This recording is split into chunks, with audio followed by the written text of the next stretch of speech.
విశాఖలో ఒక పెను విషాదం అయితే చోటు చేసుకుంది. స్టీల్ ప్లాంట్ కార్మికుల కుటుంబాల్లో ఇప్పుడు మొత్తం అదే అలజడి కొనసాగుతుంది. ఒక్కసారిగా ఆ ప్రమాదంలో 9 మంది స్పాట్లో మరణించారు.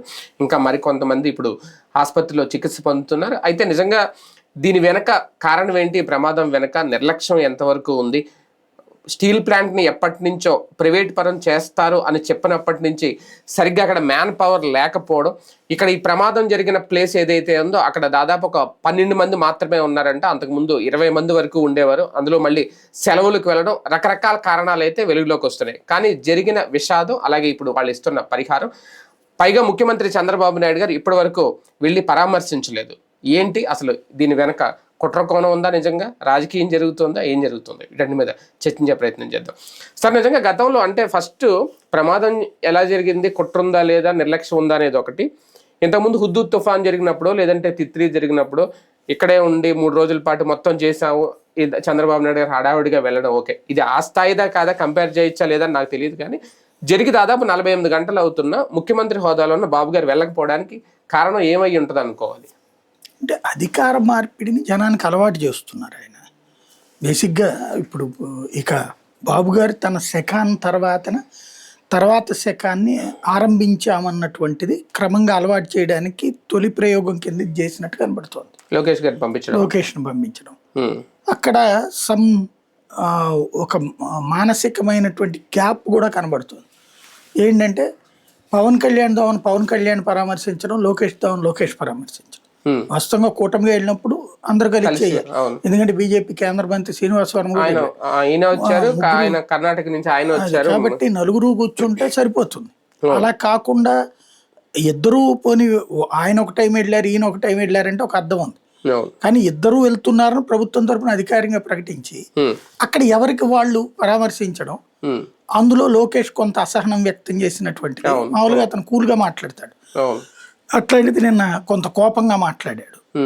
సంథింగ్ ఏదో జరిగింది. ఆయన అందులోకి నిన్నే విదేశీ పర్యటన ముగించుకుని రాగానే విషాదం వెంటనే వెళ్ళడం వరకు ఆయన హార్డ్ వర్క్, అందులో డౌట్ లేదు.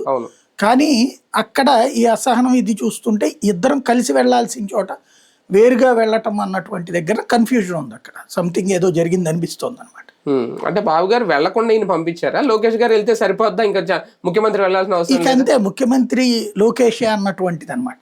పార్టీలో అధికారిక అధ్యక్షుడి నుంచి వర్కింగ్ ప్రెసిడెంట్. ఇప్పుడు అధ్యక్షుడు మరి లెక్క ప్రకారం చంద్రబాబు గారే కదా, కానీ పార్టీ నిర్ణయాలు ఎవరు నడుపుతున్నారు? లోకేషే కదా.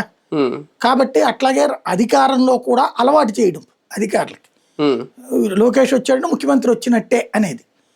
కాకపోతే దాన్ని పవన్ యాక్సెప్ట్ చేయలేకపోయారా అన్నదే నాకు ఒక డౌట్ వచ్చింది అనమాట.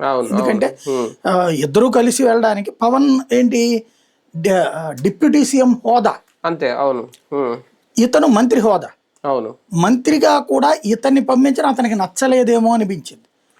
ఎందుకు అంటే లోకేష్ ఇండస్ట్రియల్ మినిస్టర్ కాదు, ఇండస్ట్రియల్ మినిస్టర్గా అక్కడికి వచ్చారంటే ఒక అర్థం ఉంది, ఐటీ మంత్రి.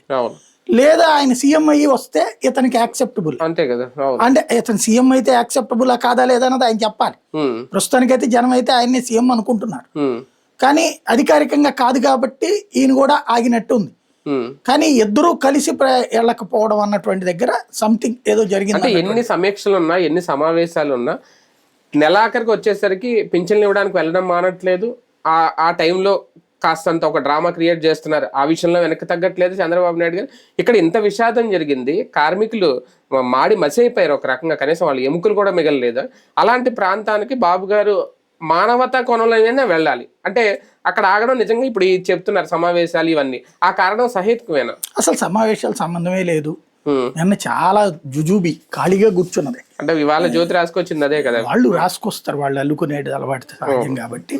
వెళ్ళాలనుకుంటే ఎంతసేపు కానీ అన్ని క్యాన్సిల్ చేసుకుని వెళ్తున్నాం అంటే అసలు క్యాన్సిల్ చేసుకుని వెళ్ళాలి, అదే కదా. కాకపోతే నేను అనుకోవడము అధికార మార్పిడి జరిగిపోతుంది అన్న సంకేతం ఇవ్వడం కోసమే, అంటే దానికి ఈ సందర్భం ఒక టాపిక్ అలవాటు చేయాలి కదా అన్నటువంటి ఉద్దేశం అయి ఉండాలి. లేదంటే ప్రభుత్వం దృష్టిలో, బాబు గారి దృష్టిలో ఏదైనా చిన్న ఇష్యూ కింద ఏమైనా చూస్తున్నారా? అట్లా చూస్తున్నారని నేను అనుకోను. లేకపోతే లోకేష్ నిలమనేవాళ్ళు కాదు కదా, అక్కడ ఉన్నటువంటి మంత్రులు నిలమనేవాళ్ళు, హోంమంత్రి వెళ్తే సరిపోయొద్దు అనే లెక్క ఉండేది.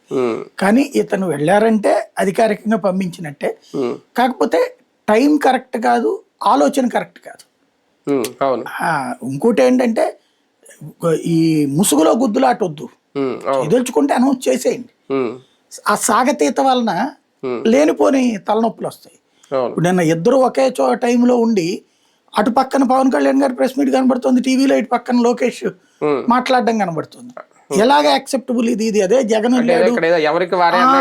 వేరు వేరు ప్రతిపక్షం అధికారం వెళ్ళారంటే ఒక అర్థం ఉంది, కానీ అధికార పక్షంలోనే రెండు గ్రూపులుగా వెళ్ళారనే ఫీలింగ్ రాకూడదు కదా.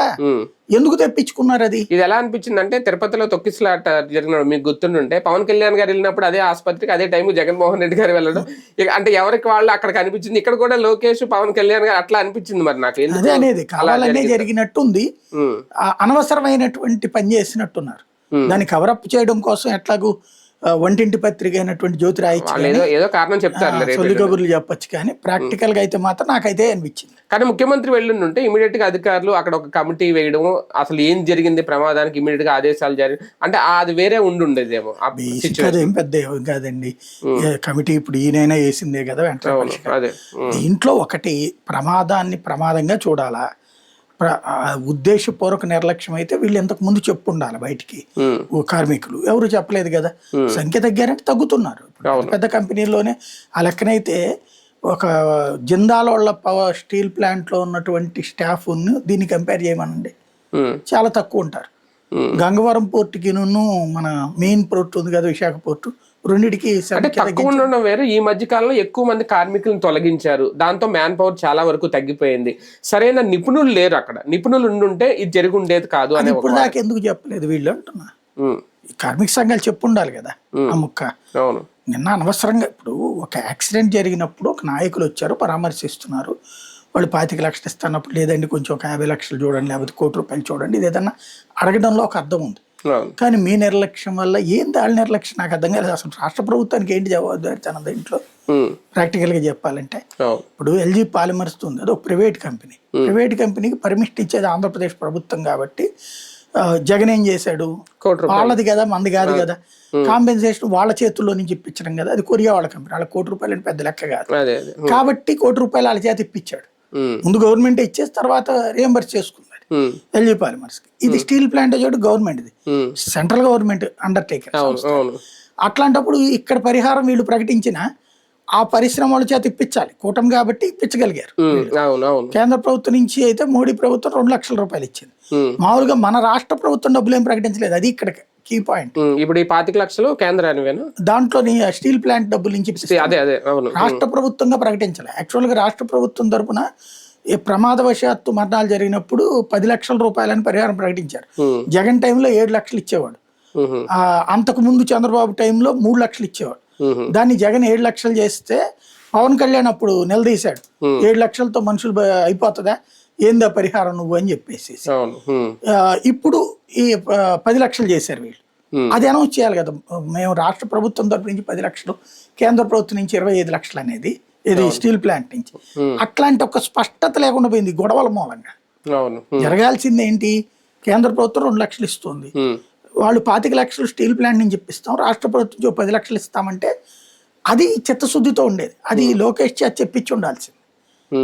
లోకేష్ 25 లక్షలు అన్నాడు, పవన్ కళ్యాణ్ 25 లక్షలు అనేసాడు. ఎవరిస్తున్నారు ఇది? రాష్ట్ర ప్రభుత్వం కాదు, స్టీల్ ప్లాంట్. అది వైబుల్ కాదు కదా, మీరు కాదు కదా అది. సరే అది బీజేపీ గవర్నమెంట్ కాబట్టి అదే వాళ్ళు అక్కడ ఓకే అంటారు కాబట్టి చేస్తున్నారు. మీ కంట్రిబ్యూషన్ ఏంటి ఇక్కడ? వాళ్ళు రాష్ట్ర ప్రజలు, రాష్ట్ర ఓటర్లు కదా. అందులో చనిపోయినటువంటి అతను అయితే పవన్ కళ్యాణ్ వీరాభిమానట, ఇంత ఏదో నువ్వు పచ్చబొట్టు కూడా వేసుకుని ఉన్నాడట చనిపోయినటువంటి అతను. నిన్న ఏడ్చుతున్న అతను చెప్తున్నటువంటి మాట వాళ్ళ బంధువులు. కానీ ఇలాంటి సమయంలో కార్మికులకి ఒక భద్రత, ఒక భరోసా కల్పించాల్సింది కేంద్రమా రాష్ట్ర ప్రభుత్వం? స్టీల్ ప్లాంట్ యాజమాన్యం చూపించాలి. సమస్య ఎక్కడ వస్తుందంటే భద్రత లేదు అనే పదానికి ఎవడు సమాధానం చెప్పలేడు, ఉంది అనే దానికి ఎవడు సమాధానం. అన్ని ఉన్నాయి అన్నటువంటి కంపెనీలోనూ జరిగినాయి కదా. దీంట్లో స్టీల్ ప్లాంట్ లో జరుగుతున్నదో ఒకటే నాకు అర్థమైనంత వరకు, ఈ మొత్తం ఎపిసోడ్ చూసినంత వరకు, ప్రైవేటీకరణ డైరెక్ట్ గా చేయకుండా ప్రైవేటు సంస్థ మ్యాన్ పవర్ ఎట్లుంటుందో ఆ స్టేజ్కి తెచ్చేశారు. వాస్తవంగా దీన్ని తిలాపాపం తలాపిడికడని, ఇదివరకు నీకు అంతమంది స్టాఫ్ ఉన్నా రోజు అవుట్ సోర్సింగ్ ఎంప్లాయీలు ఎందుకు అవసరం? మీకు విశాఖ స్టీల్ ప్లాంట్ చుట్టుపక్కల ఉన్నటువంటి ఇళ్ల దగ్గర చాలామంది ఈ పనులు చేసి అక్కడికి స్టీల్ ప్లాంట్కి వచ్చి పొద్దున్నే లైన్లో నుంచి ఉంటారు. 10 మందో 50 మందో 100 మందినో పిలుస్తారు వాళ్ళు రోజుకి. వాళ్ళ వరకు రోజుకి వెళ్తారనమాట. ఇది రెగ్యులర్గా జరిగినటువంటి ప్రాసెస్. ఎందుకు అట్లాగా ఉన్నది? ఎందుకు అంతమంది అవసరం అయ్యారు? దాంట్లో కొంతమంది ఏం చేస్తారు, డైరెక్ట్ ఎంప్లాయీస్ వీళ్ళని కూర్చోబెట్టి వెళ్ళిపోయేటటువంటివి కూడా ఉంటాయి. అంటే మ్యాన్ పవర్ని ఈ కార్మిక సంఘాల వాళ్ళు ఎవరు పనిచేయరు. కార్మిక సంఘాల నాయకులు వాళ్ళు ఎక్కువ. వీళ్ళు కమిటీలు, పెద్ద కమిటీ, ఆ డివిజన్ కమిటీ, ఈ డివిజన్ కమిటీ అని వాళ్ళు వందలాది మంది పనిచేయరు. ఎవరు వాళ్ళ నాయకత్వాల్లోనే ఉంటారు. పనిచేసేటటువంటి వాళ్ళ మీద పెత్తనంలోనే ఉంటారు. దాంతో మ్యాన్ పవర్కి సంబంధించి బయట నుంచి తీసుకోవడం ఇది ఎక్కువైపోయింది. అది భారం అయిపోయింది కంపెనీ మీద. ఆ భారమైంది నిదానంగా దించుకుంటూ వచ్చారు. పోనీ ఎప్పుడైనా క్యాప్టివ్ మైన్స్ జరిగినాయా? వీళ్ళు బీజేపీ గవర్నమెంట్ కూడా ఇప్పటికే అది తప్పు చేస్తుంది. క్యాప్టివ్ మైన్స్ ఇవ్వచ్చు కదా, కేంద్ర ప్రభుత్వానికి సంబంధించినటువంటి మైనింగ్ కార్పొరేషన్ ఉంది కదా, దాని నుంచి ఇవ్వచ్చు కదా, మీరు ఎందుకు ఇవ్వట్లేదు?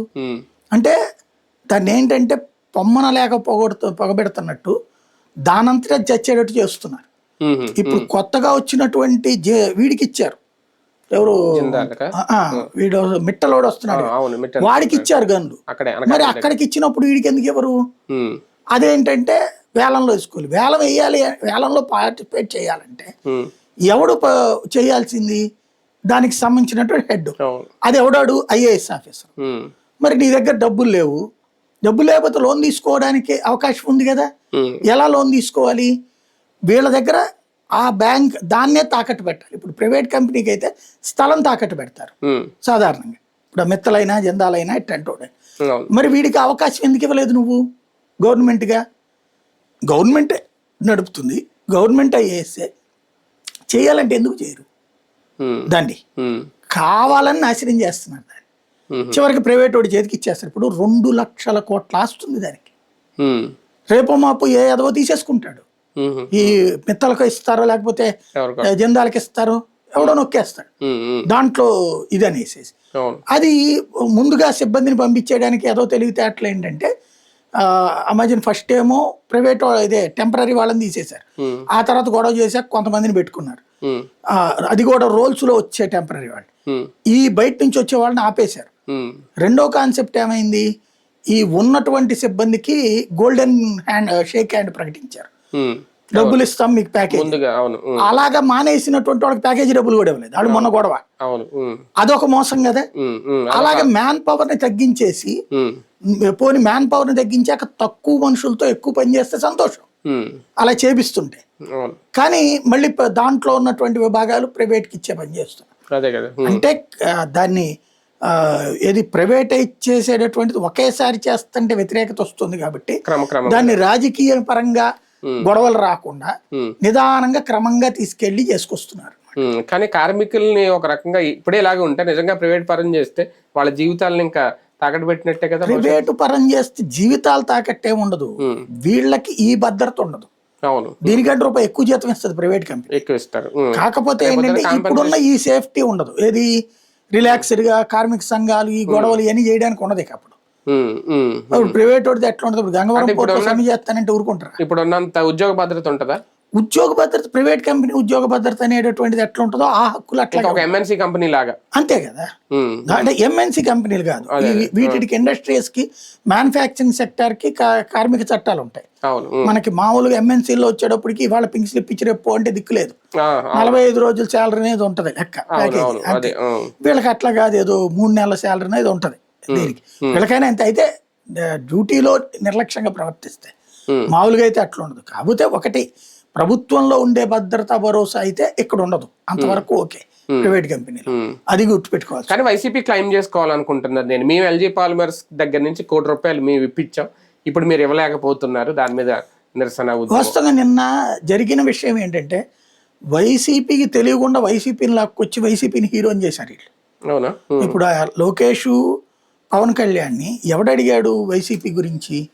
వైసీపీ హయాంలో దాన్ని మూసేయబోతే మేము వచ్చి కాపాడాము ఆ రోజున పోరాడి, నేను వచ్చి పోరాడాను పవన్ కళ్యాణ్, మేము వచ్చి పోరాడామంటూ పక్కన ఉన్న గంటా శ్రీనివాసరావు చూపెడుతున్నాడు ఈయన. గంటా శ్రీనివాసరావు రాజీనామా చేసినా ఏం చేసినా ఏమాగింది అక్కడ? రెండవది ఆ తర్వాత చూస్తే ఇప్పుడు అక్కడ వీళ్ళు ఏం పోరాడారు ఆ రోజున? ఇంకోటి, అది రాష్ట్ర ప్రభుత్వం అందే మరి. ఇది కానప్పుడు నువ్వెట్ట ప్రైవేట్ ఆపావు? జగన్ ఎట్ట ప్రైవేట్ చేస్తాడు? పైగా 2025లో అనుకుంటా అతని కుమారస్వామి మంత్రి ప్రెస్ కాన్ఫరెన్స్ లో చాలా వివరంగా చెప్పాడు, వాస్తవం మేము ఇదివరకు ప్రైవేటైజ్ చేద్దాం అనుకున్నాం, అప్పుడు రాష్ట్ర అసెంబ్లీలో తీర్మానం చేశాడు జగన్, మీరు అది ప్రైవేటైజ్ చెయ్యొద్దు, అది అందరి హక్కు అన్నటువంటి. ఒకవేళ మీరు ప్రైవేటైజ్ చేయదలుచుకుంటే దానికి సంబంధించి అది మాకు ఇచ్చేసేయండి రాష్ట్ర ప్రభుత్వాన్ని, మేము నిర్వహించుకుంటాం, దానికి అయ్యేటటువంటి మినిమం అమౌంట్ మీరు ఏదైతే అంటారో అది మాకు ల్యాండ్తో సహా ఇవ్వండి, మేము ఇస్తాం మీకు బొమ్మని చెప్పాడు. అప్పుడు వీళ్ళు ఏం చేశారు, అతని మీద వీళ్ళు పోరాడామంటున్నారు, పోరాడడం కాదు విషం చిమ్మారు దాని మీద. ఏమని? 2 లక్షల కోట్ల ఆస్తులు ఉన్నాయి, దాన్ని అవి నొక్కేయడానికి జగన్మోహన్ రెడ్డి కుట్ర ఇదంతా అని చెప్పేసి. ఆ రోజున అతను ప్రైవేటీకరణ ఆపడం కోసం అసెంబ్లీ వేదికగా తీర్మానం చేస్తే కేంద్ర ప్రభుత్వం దాని కారణంగా ఆపైన మొన్న కుమారస్వామి చెప్తే, ఆ రోజున మేము పోరాడామని చెప్తున్న వీళ్ళు చేసిన విష ప్రచారం ఏంటి? జగన్ ఆ ల్యాండ్ నొక్కేయడానికి కుట్ర పడినాడు అనేసి జందాలోడికి ఇచ్చేయడానికి కుమారస్వామి కాదు, ఇంకో ప్రహ్లాద్ జోషిని ఎవరు వచ్చినట్టున్నారు. ఎవరు వచ్చారు కానీ అంటే జగన్మోహన్ రెడ్డి గారు ఇచ్చారు కాబట్టి ఇప్పుడు వీళ్ళు ఇవ్వాలా? నిజంగా ఇది స్టీల్ ప్లాంట్ కి అసలు 1,00,00,000 కోట్ల రూపాయలు అనేది ఇవ్వడం సాధ్యం కాదు. అంటే బేసిక్ గా ఇంతవరకు కాంపెన్సేషన్స్ లో ₹1 కోటి అనేది ఓన్లీ ఆ ఒక్కదానికే సాధ్యం ఇచ్చారు. అది కూడా ఏంటంటే కొరియా కంపెనీ ఆ రోజున జగన్మోహన్ రెడ్డి సీరియస్ గా ఎఫర్ట్ పెడితే సాధ్యమైంది. తర్వాత జరిగిన ప్రమాదాలకు మళ్ళీ కోటి ఇవ్వలేదు. అంటే పైగా అప్పుడు కొంచెం కరోనా క్రైసిస్ లో ఉంది రాష్ట్ర, అయినా కన్నా ఇప్పించాడు జగన్మోహన్ రెడ్డి అని. మనది కాదు కాబట్టి మనదైతే ఇక్కడ మరి రాష్ట్ర ప్రభుత్వం ఇప్పుడు కోటి ఇవ్వలేదు కదా, ఎవరు కదా వీళ్ళైనా అంతే. 25 లక్షలు అంటే కరెక్టే. దాంతో పాటు అక్కడ ఈ బెనిఫిట్స్ వస్తాయి, ఎమర్జెన్సీ ఇన్సిడెంట్ కి సంబంధించి ఇన్సూరెన్స్ బెనిఫిట్స్ ఇవన్నీ వస్తాయి. కానీ ఇప్పటికైనా ఎలాంటి జరగకుండా జాగ్రత్తలు తీసుకోవాల్సిన బాధ్యత ఉందా? అది ఎప్పుడు తీసుకుంటానే ఉంటారండి, ఇది యాక్సిడెంటల్. అవును, ఎప్పుడు ఎంత పెద్ద ప్రమాదం జరగలేదు, 38 ఏళ్లలో ఇంతవరకు జరగలేదని వాళ్ళే చెప్తున్నారు. అక్కడ బేసిక్ గా ఏంటంటే ఎక్కడ నాకు నిర్లక్ష్యం ఎక్కడ కనిపించిందంటే, ఫస్ట్ ఇది 2వ ప్లాంట్ లో ఫస్ట్ జరిగిందట. జరిగినప్పుడు వాళ్ళందరూ బయట ఉన్నారు యువతల, అదృష్టవశాత్తు బతికిపోయారు. వెంటనే వాట్సాప్ గ్రూపుల్లో అందరూ మేము మృత్యుంజయలేము బతికిపోయామని చెప్పారు. చెప్పినప్పుడు 2వ చోట వెళ్ళేటప్పుడు జాగ్రత్తగా ఉండాలి. అసలు ముందు ఆ ఎంప్లాయీస్ గమనించి ఉండాలి కదా, అక్కడ మేనేజ్మెంట్ వచ్చి కూర్చోదు కదా అక్కడ. ఇప్పుడు మేనేజ్మెంట్ ఇదిగోండి అది నేను పగలగొట్టి పడిపోతుంది,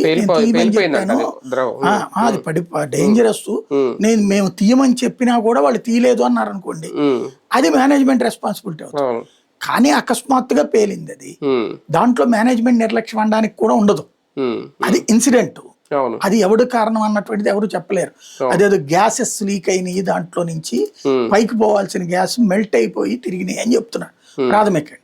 కాబట్టి దీంట్లో ఎవరి తప్పు అన్నవేమీ లేదు, యాక్సిడెంట్ ఈజ్ యాక్సిడెంట్. దాన్ని నిర్లక్ష్యం అని ఇప్పుడు రాజకీయం చేయడం అనవసరం. పరిహారం విషయంలో సాధ్యమైనంత వరకు ఏమండి మీరు 25 లక్షలు అన్నారు బాగానే ఉంది, అది స్టీల్ ప్లాంట్ తరపున కాకుండా 10 లక్షల రూపాయలు మీ తరపున కూడా ఇవ్వండి అని అడగడంలో తప్పు లేదు. రైట్, చూద్దాం మొత్తానికి నిర్లక్ష్యం ఉందా లేదా అనేది ఇప్పుడు తేల్చాలా లేదా తేలుస్తారా ఏం జరుగుతుంది అనేది. కానీ తీవ్ర విషాదం అయితే చోటు చేసుకుంది. ఇలాంటి పునరావృతం కాకుండా నిజంగా మ్యాన్ పవర్ లోపం ఉందా, అక్కడ ఉంటే దాన్ని సరిచేయాల్సిన బాధ్యత తీసుకుంటుందా లేదా కేంద్రం చూద్దాం.